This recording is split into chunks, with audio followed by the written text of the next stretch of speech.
जय हिंद साथियों, मैं विकास एक बार फिर से आपके अपने यूट्यूब चैनल विकास मैथ पे हार्दिक स्वागत करता हूं।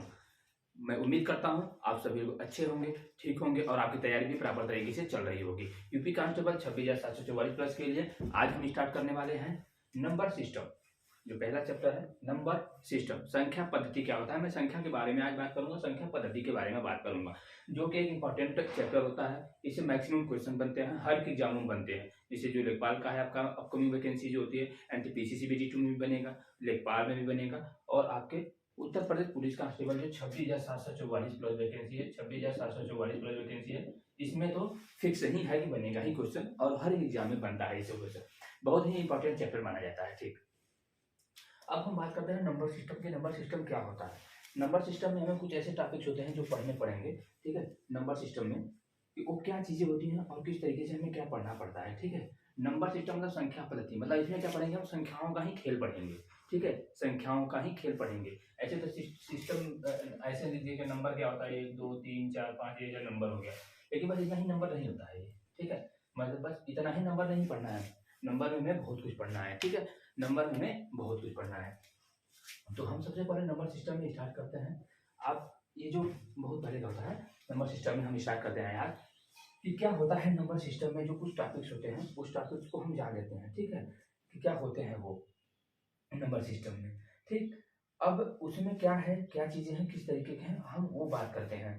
ठीक है, एक चीज हम लोगों को जानते थे जो पढ़े होते हैं पहले से, एक प्लेस वैल्यू होता है। ठीक है, सबसे इंपॉर्टेंट पहला जो टॉपिक में स्टार्ट होता है संख्या पद्धति में, प्लेस वैल्यू। ठीक है, प्लेस वैल्यू। ठीक है, प्लेस वैल्यू जो होता है जिसे हम क्या बोलते हैं, स्थानीय मान। ठीक है, हम क्या बोलते हैं इसे, स्थानीय मान बोलते हैं, प्लेस वैल्यू जो होता है। ठीक है, इसे क्या कहते हैं, स्थानीय मान।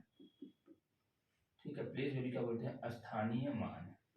ठीक है, इसके बाद एक और होता है आपका, इसमें जो दूसरा होता है वो फेस वैल्यू होता है।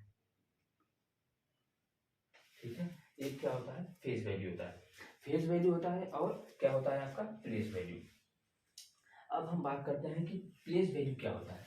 जैसे मैंने कोई आपको संख्या दे दिया यहाँ पे 1 2 3, इसमें से पूछ दिया, इसमें से हमने क्या पूछा कि 3 का प्लेस वैल्यू क्या होगा, 3 का प्लेस वैल्यू क्या होगा, तो 3 का प्लेस वैल्यू क्या होगा, 3 होगा। 3 का प्लेस वैल्यू क्या होगा, 3 होगा, क्योंकि वो 3 के खुद स्थान का वैल्यू पूछ रहा है कि 3 किस स्थान पर है। तो 3 किस पे है, यूनिट डिजिट पर ही तो है ये। 3 किस पे है, यूनिट डिजिट पे है। यूनिट डिजिट मतलब इकाई स्थान है ये। ठीक है, इकाई स्थान पर है। यूनिट डिजिट का मतलब क्या होता है, इकाई स्थान पर है। ठीक, अब हम बात करते हैं, अगर यही हम बात इसमें कर देते कि 2 का प्लेस वैल्यू क्या है, तो 2 का क्या करेंगे, अब ये कितने पे आ गया है, डिजिट पे आ गया, 10 डिजिट, 10 डिजिट पे आ गया, तो हम यहाँ क्या करेंगे, 2 इंटू 10 करेंगे, मतलब 20। ये क्या हो जाएगा, 20 हो जाएगा, मतलब 2 का प्लेस वैल्यू जो क्या होगा, 20 होगा। ठीक है, और इसी तरह से अगर 1 का पूछता है तो 1 का क्या करते हैं हम, ये 100 पे है, यहाँ यूनिट डिजिट होता है, 10 डिजिट होता है, यहाँ 100 होता है, तो यहाँ क्या करेंगे 1 इंटू 100, ये किस पे आ जाएगा, 100 हो जाएगा। तो 1 का जो प्लेस वैल्यू होगा वो 100 होगा, 1 का स्थानीय मान जो होगा वो कितना होगा, 100 होगा। ठीक है, ये रहा आपका प्लेस वैल्यू, यही होता है बस प्लेस वैल्यू। फेस वैल्यू में क्या होता है, फेस वैल्यू में क्या होता है, फेस वैल्यू में कुछ नहीं होता, फेस वैल्यू में सेम वही वैल्यू होती है। जैसे मैंने कहा 1 2 3, इसका फेस वैल्यू 3 होता है, इसका फेस वैल्यू 2 होता है, इसका फेस वैल्यू 1 होता है। कोई भी संख्या होती है जो फेस वैल्यू होती है वो खुद की संख्या पूछता है, खुद का स्थान पूछता है।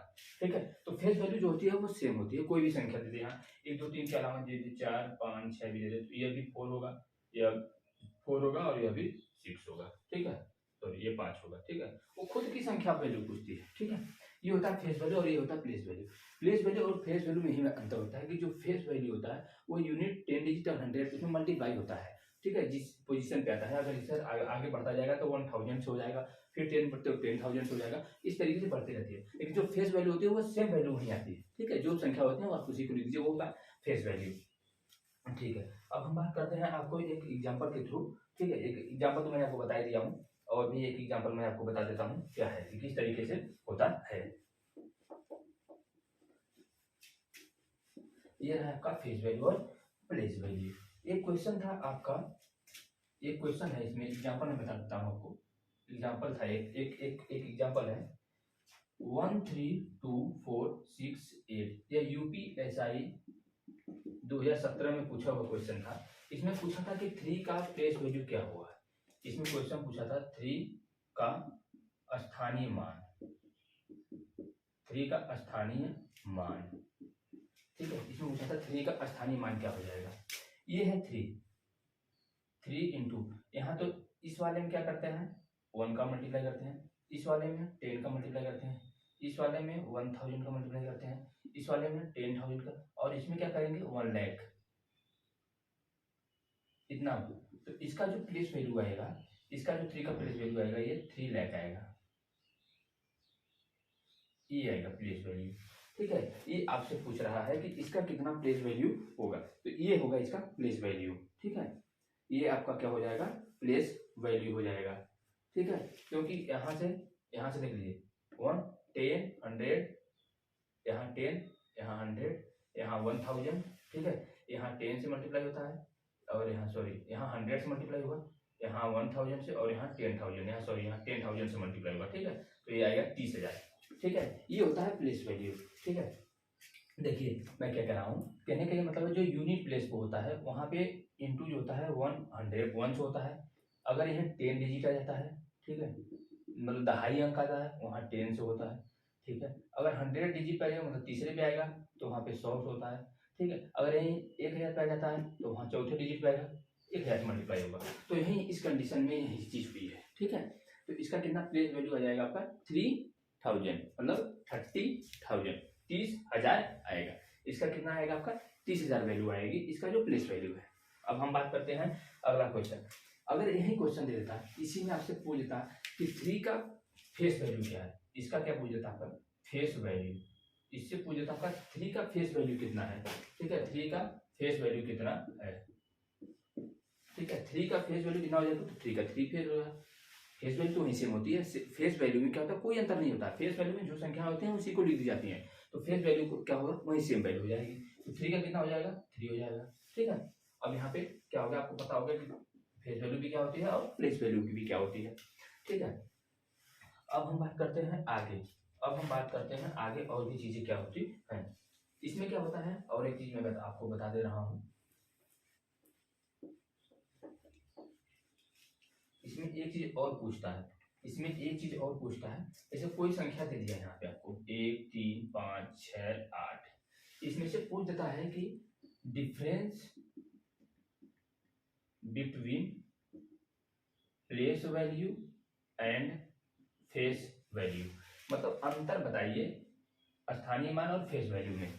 तो अब यहाँ और वो संख्या दे देगा 5, वो संख्या दे दिया 5 कि 5 के स्थानीय मान और फेस वैल्यू में अंतर बताइए, ठीक है। अंतर क्या हो, अब देखिए प्लेस वैल्यू के लिए क्या करेंगे, पहले प्लेस वैल्यू के लिए इंटू 1 इंटू 10 इंटू 100, तो प्लेस वैल्यू कितना आ जाएगा 500 आएगा, ठीक है। फेस वैल्यू आपको पता है कि फेस वैल्यू सेम वही होती है, तो 5 का फेस वैल्यू कितना हो जाएगा 5 हो जाएगा, तो इसी में से घटा दीजिए 5, तो ये आएगा 495। यही होता है डिफरेंस।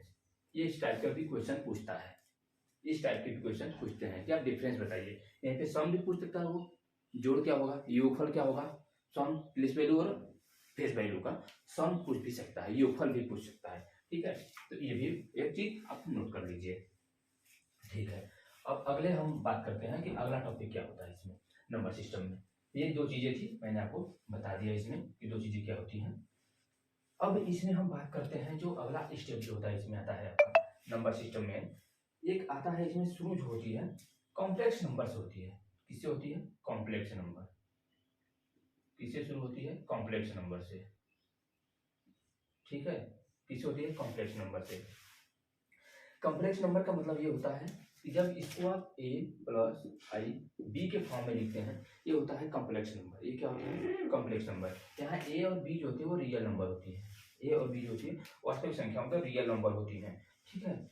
और i जो होता है इसे आप कुछ भी लिख नहीं सकते, इसको आप i को लिख सकते हैं माइनस रूट में -1 या कुछ भी इस तरीके से i का वैल्यू होता है जो इमेजिनरी नंबर होता है, ठीक है। ये क्या होता है आपका इमेजिनरी नंबर होता है, ठीक है। ये क्या होता है, इमेजिनरी नंबर होता है। ये क्या होता है आपका इमेजिनरी नंबर होता है। जो कॉम्प्लेक्स नंबर होता है ए प्लस आई बी के फॉर्म में लिख सकते हैं, जहाँ पे ए क्या होता है इमेजिनरी नंबर होता है, ए और बी जो होते हैं वो रियल नंबर होते हैं, ठीक है, वास्तविक संख्याएं होती हैं, ठीक है। अब देखिए, अब कॉम्प्लेक्स नंबर हो गया ये आपका। अब ये कॉम्प्लेक्स नंबर जो होता है टू पार्ट में होता है, ठीक है, कॉम्प्लेक्स नंबर जो होता है ये टू पार्ट में होता है। कॉम्प्लेक्स नंबर जो होता है वो क्या होता है, टू पार्ट में। यहाँ आई को आप इमेजिनरी नंबर नहीं लिखेंगे, आईटा लिखते हैं इसको, ठीक है। इमेजिनरी तो ये आता है इसमें, जब इसे आप करेंगे तो रियल नंबर आता है और एक इमेजिनरी नंबर आता है, ठीक है, इमेजिनरी नंबर, ठीक है। जो यहाँ पे क्या होती है, ये वास्तविक होती है, वास्तविक होती है, और ये क्या होती है आपकी इमेजिनरी मतलब काल्पनिक संख्या, ठीक है। कॉम्प्लेक्स नंबर जो होता है वो टू पार्ट में होता है, एक होता है रियल नंबर और एक होता है इमेजिनरी नंबर। और जो ये आई को आप लिख सकते हैं क्या, आयोटा, ठीक है, आयोटा, इसे लिखते हैं आयोटा, आई को, ठीक है। कॉम्प्लेक्स नंबर जो होता है वो उसको ए प्लस आई बी के फॉर्म में लिख सकते हैं, आई जहाँ आयोटा होता है। और कॉम्प्लेक्स नंबर जो होते हैं, कॉम्प्लेक्स नंबर दो पार्ट में होता है, इसके दो पार्ट होते हैं, एक होता है आपका रियल नंबर और एक होता है आपका इमेजिनरी नंबर, ठीक है। अब हम बात करते हैं रियल नंबर क्या होता है, ठीक है। रियल नंबर का मतलब ये होता है, आप यहाँ ये बना लीजिए, खुद दर्शा लीजिए, यहाँ से यहाँ जीरो स्टार्ट होता है, यहाँ -1, यहाँ -2, यहाँ -3, यहाँ -4, यहाँ पे 1 +1 +2 +3 +4। हमेशा राइट में जब जाएंगे, जीरो जो एक मिड पॉइंट होता है, जीरो के जब राइट में जाते हैं तो वो आपका प्लस में आता है, और जब जीरो के लेफ्ट में जाते हैं तो वो आपका माइनस में रिप्रेजेंट करता है, ठीक है। ये होता है यहीं पे रियल नंबर, ठीक। और उसका जो काल्पनिक नंबर होती है, जो काल्पनिक नंबर मैंने आपको बताया था, ये काल्पनिक नंबर जो होती है वो होती है आपकी 2i 2 + √3i, ठीक है। इस तरीके से जो होती है √2 -16 etc, इस टाइप की जो नंबर होती हैं वो काल्पनिक नंबर होती हैं, इमेजिनरी नंबर होती हैं। अब उससे हमें कोई मतलब नहीं है, इमेजिनरी नंबर इस टाइप के होते हैं, जो इमेजिनरी नंबर होते हैं, जो काल्पनिक नंबर होते हैं, आप हम काल्पनिक नंबर उसे मानते हैं, ठीक है। ये हो गया आपका रियल नंबर, ये क्या होता है आपका रियल नंबर। अब देखिए क्या आता है, अब रियल नंबर में भी दो चीजें होती हैं। ये तो आपको वास्तविक संख्या पता चल गई, वास्तविक संख्या जो टोटल होती है वो वास्तविक संख्या होती है, इधर जो होता है इंफिनिटी तक जाता है, इधर भी आपका जाएगा इंफिनिटी। ये होती है आपकी रियल नंबर, वास्तविक संख्या होती है, ठीक है। अब हम बता रहे हैं आपको, जो ये होती है रियल नंबर, कॉम्प्लेक्स नंबर समझ में आ गया। अब हम बताते हैं आपको रियल नंबर क्या होती है,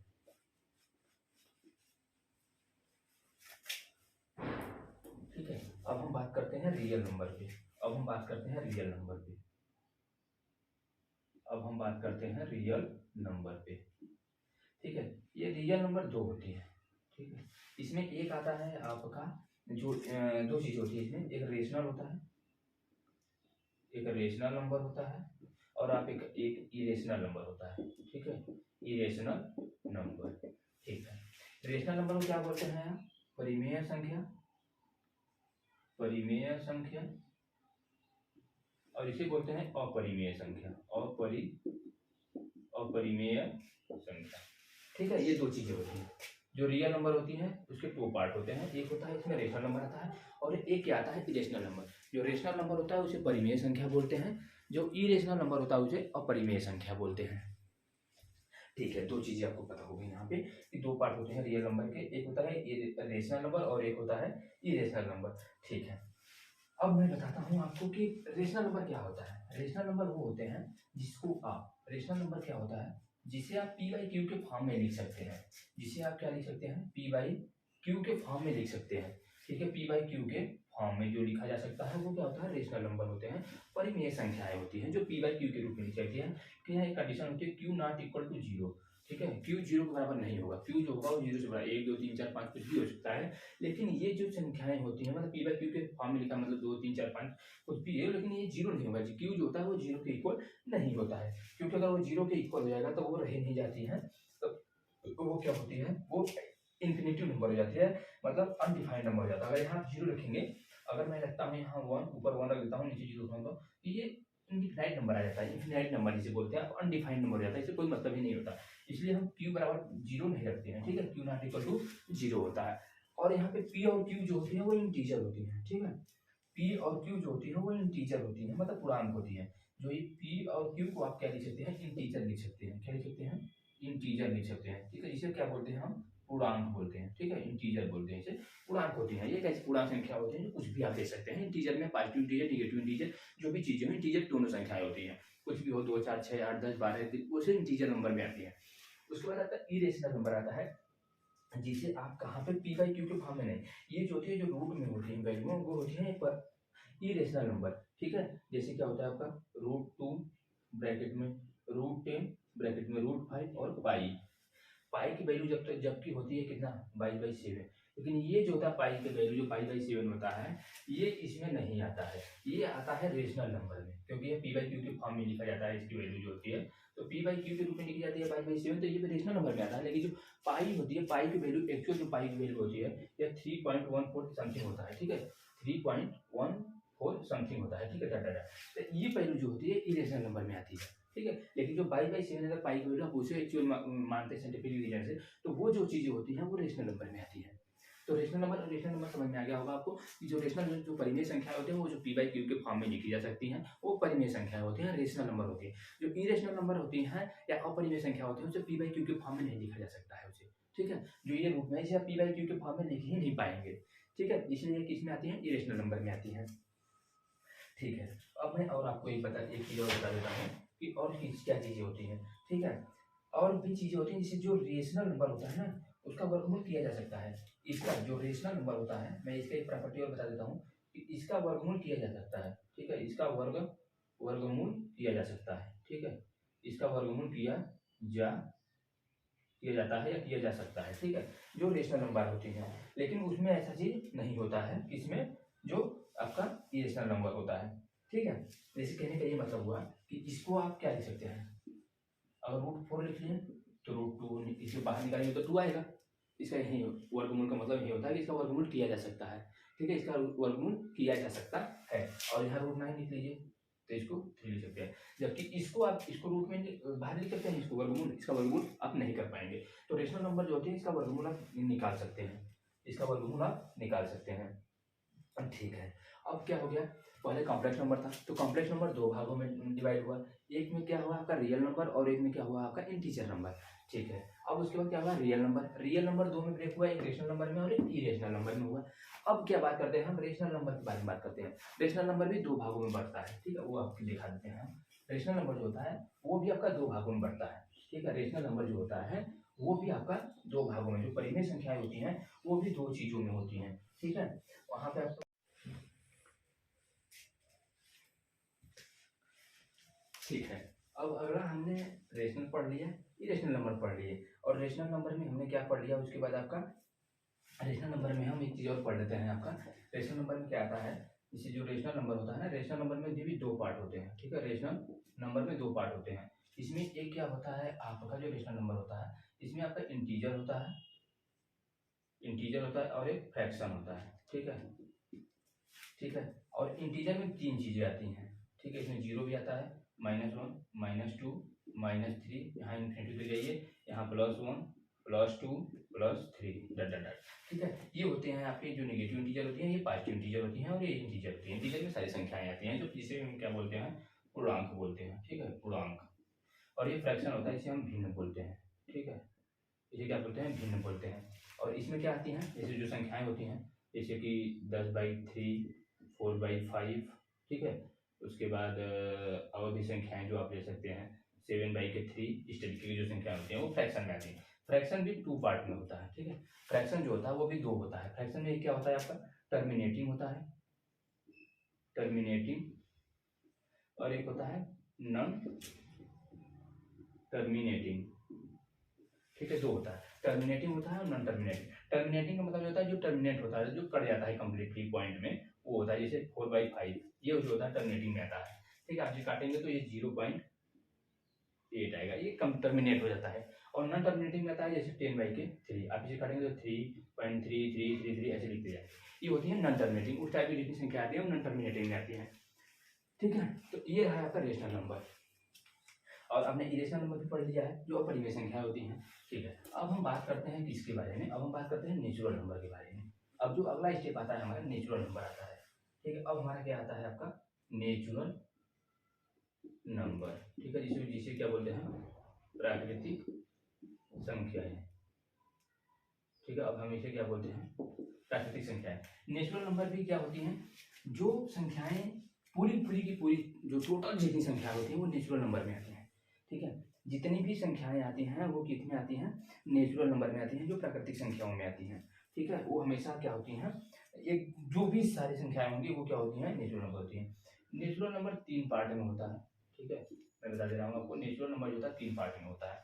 पहला जो होता है प्राइम नंबर होता है। ठीक है, पहला क्या होता है, प्राइम नंबर होता है। इसे क्या बोलते हैं, अभाज्य संख्या बोलते हैं। ठीक है, क्या बोलते हैं, अभाज्य संख्या।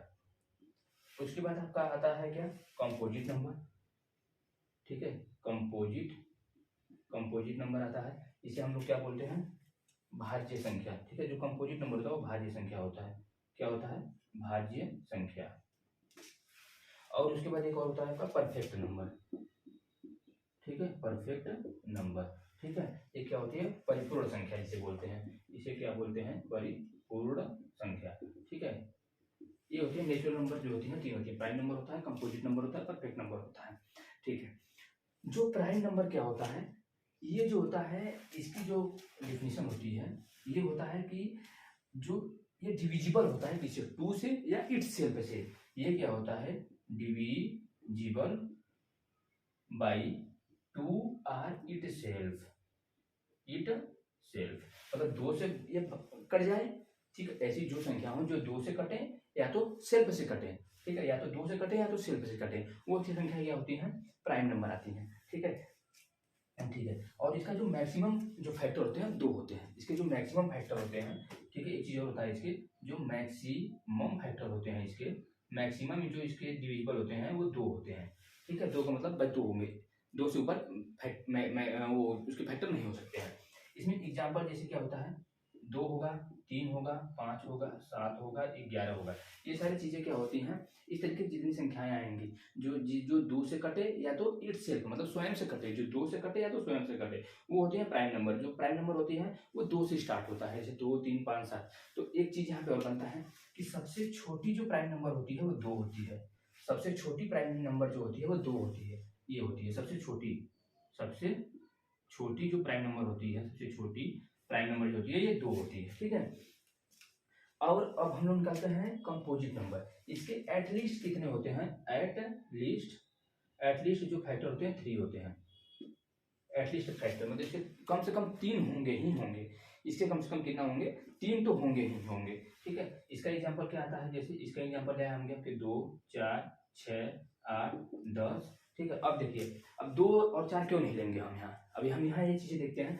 मैंने 2 और 4 इसलिए लिया हूँ कि अब मैं आपको बता सकूँ कि 2 और 4 क्यों नहीं लेंगे, क्योंकि 2 और 4 के 1 गुणित 2 इसके 2 फैक्टर नहीं है, और यहाँ 4 के लेंगे तो 2 गुणित 2 या तो 1 गुणित 2 गुणित 4 लेंगे तब भी नहीं हो पाएगा। तो यहाँ पे जो 4 के 3 फैक्टर हो जाएंगे। ठीक है, 4 के क्या होंगे, 3 फैक्टर हो जाएंगे। 4 के क्या होंगे, 3 फैक्टर हो जाएंगे, 1, 2, 4। लेकिन 2 के 2 ही फैक्टर हो रहे हैं, इसके 2 ही फैक्टर हो रहे हैं, 1 और 2। तो इसलिए जो 2 होता है वो किसमें नहीं आता है, कंपोजिट नंबर में नहीं आता है, क्योंकि ये क्या है, प्राइम नंबर होता है। ठीक है, तो 2 क्या होता है, प्राइम नंबर। तो ये चीजें आपको मैं समझाने के लिए बता दिया हूँ ताकि आप समझ जाएं। ठीक है, ये ठीक है, तो जो कंपोजिट नंबर स्टार्ट होता है वो 4 से स्टार्ट होता है। ठीक है, 1 और 2 क्यों नहीं लेंगे आप जानेंगे, क्योंकि 2 इसके एटलीस्ट 3 फैक्टर होने चाहिए जो 3 संख्याओं से कर सके। ठीक है, ऐसे ये संख्या होनी चाहिए जो 3 संख्याओं से कर सके। ऐसे 4 जो होता है वो किसे कर सकता है, 1 से, 2 से और 4 से कर सकता है। 6 जो होता है 1, 2, 3 और 6 से भी कर सकता है। तो एटलीस्ट 3 होना चाहिए, कम से कम 3 संख्याएं होनी चाहिए इसके फैक्टर 3 संख्याओं से करता हो। और उसके बाद अधिकतम तो कितना भी हो जाए उससे हमें मतलब नहीं, लेकिन एटलीस्ट 3 फैक्टर होने चाहिए जो कंपोजिट नंबर होते हैं। ठीक है, ये रहा आपका कंपोजिट नंबर। अब हम बात करते हैं किसके बारे में, परफेक्ट नंबर। जो परफेक्ट नंबर क्या होता है, एक परफेक्ट नंबर जो होता है ना उसके बारे में हम बात करते हैं कि परिपूर्ण संख्या क्या होती है। जो परिपूर्ण संख्या होती है ना वो खुद वही संख्या आती है, समझ रहे नहीं। जैसे क्या होता है कि sum of its factor become that number. ठीक है, जो उसके फैक्टर होते हैं ना उसको अगर आप जोड़ते हैं तो फिर वही संख्याएं आती हैं। ठीक है, तो परफेक्ट नंबर का एक फार्मूला भी होता है, पर परफेक्ट नंबर का 2 के पावर p माइनस 1 और ब्रैकेट में 2 के पावर p माइनस 1। ठीक है, ये होता है परफेक्ट नंबर निकालने का तरीका। आप इसे चेक कर सकते हैं, जैसे आप p के पावर कुछ भी रख लीजिए, आप उसे चेक कर सकते हैं। ठीक है, उसके जो फैक्टर आएंगे वो उतना ही आएंगे जितने वो हैं, ठीक है। जैसे आप 6 ले लेंगे, 28 ले लेंगे, अगर आप 6 ले रहे हैं, अगर कोई भी परफेक्ट नंबर तो 6 रख रहे हैं तो यहाँ पर रख लीजिएंगे, तो उतना ही उसका फैक्टर जो होगा ना, फैक्टर जैसे मैंने कहा ना कि 4 का फैक्टर कितने होते हैं, 4 के फैक्टर कितने होते हैं, 1 2 और 1 2 4, ठीक है। इसके फैक्टर कितने हुए, 3 फैक्टर हुए ना, तो इसके भी जो फैक्टर आएंगे, इसके जो फैक्टर आएंगे, जो आप संख्या लें उतना ही उसके फैक्टर आएंगे, ठीक है। सम ऑफ इट्स से जो परफेक्ट नंबर होते हैं, सम ऑफ इट्स फैक्टर जो होते हैं बिकम दैट नंबर, जो सम ऑफ फैक्टर होंगे वो फिर वही संख्या आती है, दैट वही बिकम, जो वही संख्याएं आती हैं वही होता है आपका परफेक्ट नंबर, ठीक है। ये रहा आपका परफेक्ट नंबर। इसे एग्जांपल के रूप में आप लिख सकते हैं, यहाँ पे एग्जांपल जो लिख सकते हैं 6 28 86, ठीक है, ये होती है परफेक्ट नंबर। अब आपका ये नेचुरल नंबर भी मैंने बता दिया, ठीक है। नेचुरल नंबर में कितने होते हैं, प्राइम नंबर, कंपोजिट नंबर और परफेक्ट नंबर, ठीक है। अब हम बात करते हैं एक और चीज पे कि क्या every integer is a rational number हो सकती है। अब देखिए एक चीज और है, यहाँ पे आप नोट कर लीजिए, एक चीज और यहाँ नोट कर लीजिए आप, एक चीज यहाँ आप और नोट कर लीजिए, एक चीज और यहाँ नोट कर लीजिए कि क्या every integer is a rational number. Integer number जो होती हैं वो सभी की सभी जो होती हैं वो एवरी इंटीजर नंबर जो होती है वो रेशनल नंबर ही होती हैं, क्योंकि जो रेशनल नंबर होता है वही तो ब्रेक बनता है, वही तो टूट के बनता है। जो रेशनल नंबर जो होता है, जो रियल नंबर होता है वही तो रेशनल और इंटीजर बनता है, फिर उसका जो रेशनल और वो जो ब्रेक होता है, जब दोनों रेशनल नंबर होता है तो वही तो बनता है इंटीजर और फ्रैक्शन। तो एवरी इंटीजर जो होता है वो रेशनल नंबर ही होते हैं, ठीक है, ठीक है। एवरी रेशनल जो जितने भी वास्तविक संख्याएं होंगी, ठीक है, जितने भी इंटीजर होंगे, जो पूर्णांक जो होते हैं वो रेशनल नंबर ही होते हैं। उसके बाद और क्या कह रहा है कि every rational number is a real number, every rational number, और एवरी रेशनल नंबर भी होगा, क्योंकि जो रियल नंबर होता है, रियल नंबर जो होता है यही तो मिलकर बनता है यहाँ पे रेशनल, ठीक है। ये यही तो रियल नंबर जो होता है वो बनता है आपका। जो रेशनल नंबर होता है ना, रेशनल नंबर जो होता है वही तो, अरे भाई, जो रेशनल नंबर होता है वही तो बनता है आपका इंटीजर और फ्रैक्शन में आता है, ठीक है। जो रेशनल नंबर होता है वही तो आपका, जो रियल नंबर जो होता है वही तो आपका आता है इसमें इंटीजर में। ये जो रियल नंबर होता है यही तो आपका आता है इंटीजर और फ्रैक्शन में, ठीक है। तो एवरी इंटीजर नंबर जो होती है वो फिर रियल नंबर तो ही होंगी, जो एवरी इंटीजर नंबर होंगे रियल नंबर होंगी, ठीक है। तो ये रहा तरीका। अब हम आपका ये करा दिया नंबर सिस्टम, ठीक है। और क्या चीज इसमें बच रहा है, और प्राइम नंबर मैंने आपको बता ही दिया कि प्राइम नंबर क्या होता है, कंपोजिट नंबर। एक चीज और अभी आपका बच रहा है, को प्राइम नंबर क्या होता है, मैं वो भी बता देता हूँ। को प्राइम नंबर, ठीक है, को प्राइम नंबर, ठीक है। को प्राइम नंबर को क्या बोलते हैं, सह अभाज्य संख्या, इसे क्या बोलते हैं, सह अभाज्य संख्या, ठीक है। सह अभाज्य संख्या का मतलब होता है जिसका HCF 1 आए, ये होता है को प्राइम नंबर। को प्राइम नंबर का मतलब होता है जिसका HCF 1 आए, ठीक है। को प्राइम का नंबर का मतलब होता है जिसका HCF 1 आए। जैसे आपने क्या ले लिया एग्जांपल के रूप में 4 और 9, तो इसका HCF जब भी आएगा 1 आएगा, यही होता है को प्राइम नंबर। को प्राइम नंबर का मतलब होता है जिसका HCF निकालने के बाद महत्तम सावर्धन निकालिए उसका 1 आता है, वही होता है कि आपका को प्राइम नंबर, ठीक है। ये रहा आपका को प्राइम नंबर। अब हम अगला जो इसका नेक्स्ट वो पढ़ेंगे आपसे, ठीक है। जो नेक्स्ट पढ़ेंगे हम इसके बारे में नंबर सिस्टम पे कल पढ़ेंगे, और कल क्वेश्चन के बारे में पढ़ेंगे, किस तरीके से क्वेश्चन सॉल्व करते हैं नंबर सिस्टम के, और किस तरीके के क्वेश्चन इसमें आते हैं, ठीक है। नंबर सिस्टम में किस तरीके के क्वेश्चन आते हैं, क्या रहता है उसका तरीका सॉल्व करने का, और किस तरीके से। और कल हम जो रियल नंबर है, इंटीजर नंबर है, रेशनल नंबर है, इरेशनल नंबर है, कंपोजिट नंबर है, को प्राइम नंबर है, फ्रैक्शन है, सारी चीज़ों के बेसिस पे क्वेश्चन पढ़ेंगे, प्लेस वैल्यू, फेस वैल्यू, ठीक है। एक क्वेश्चन का पूरा सेट रहेगा, उस सेट को हम लोग प्रॉपर तरीके से किस तरीके के क्वेश्चन आए हैं, किस तरीके का क्या है, वो सारी चीज़ें हम लोग उसमें पढ़ेंगे। और आज तक के लिए इतना ही, तब तक के लिए जय हिंद साथियों।